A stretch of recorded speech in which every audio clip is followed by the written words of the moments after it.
அப்புறம் வந்து இப்போ வெஜிடேரியன் இருக்கீங்களா, நான் இந்த முக்கியமான ஒரு தகவல் வந்து சொல்லணும்னு நினச்சிட்டு இருந்தேன்.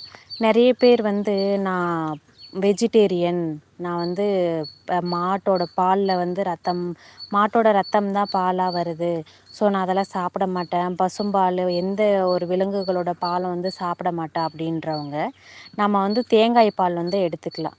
சரிங்களா? தேங்காய் அது வந்து வெஜ்ஜு தான். தேங்காய் பால் வந்து சாப்பிடலாம். அது போக வந்து என்னென்னா, கல்லக்கொட்டை இருக்கு இல்லைங்களா? கிரவுண்ட்நட்டு. சரிங்களா? நல்லா இருக்காங்கண்ணா, கண்டிப்பாக நல்லா இருக்காங்க. கல்லக்கொட்டைய வந்து நைட்டில் ஊற வச்சுட்டு, அதை வந்து காலையில் பிசைஞ்சோம்னா தோல் எல்லாம் வந்து உறிஞ்சிடும். அதுக்கப்புறம் அதை மிக்சியில் போட்டு வந்து ஆட்டி வடிகட்டும் பொழுது, அந்த கல்லக்கொட்டையிலேயே வந்து பால் வரும். வெஜிடேரியன் இப்போ வந்து நான் சுத்தமாக வந்து சைவம் மட்டும்தான் சாப்பிடுவேன், அசைவமே சாப்பிட மாட்டேன் அப்படின்றவங்க, நீங்கள் வந்து கல்லக்கொட்டையோட பால் எடுத்துக்கலாம். இல்லாட்டி தேங்காய் பால் வந்து எடுத்துகிட்டு வரும்பொழுது உங்களுக்கு இந்த பசுமாட்டு அந்த புரதமும் கொழுப்பும் வந்து நம்ம கல்லக்கொட்டையோட பால்லையும் தேங்காய் பால்லையும் நமக்கு வந்து கிடைக்கும் அப்படின்றத வந்து நான் வந்து தெரிஞ்சுக்கிறேன்.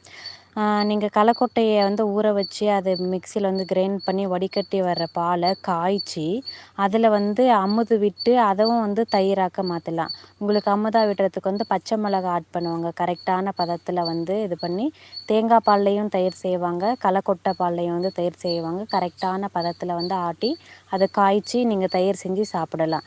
ஃபுல்லாக வந்து நான் சைவம் மட்டும்தான், நான் வந்து நான்வெஜ்ஜே சாப்பிட மாட்டேன், விலங்குகள்லேருந்து வரக்கூடிய பால் வந்து அசைவத்துக்கு ஒப்பானது அப்படின்னு யாரெல்லாம் வந்து நினைக்கிறீங்களோ அவங்களுக்கு வந்து தேங்காய் பால் ஒன்று இருக்குது. அதுக்கப்புறம் கல்லக்கொட்டை கிரவுண்ட்நட் நிலக்கடலைன்னு சொல்லுவாங்க, அதை ஊற வச்சு வந்து அதில்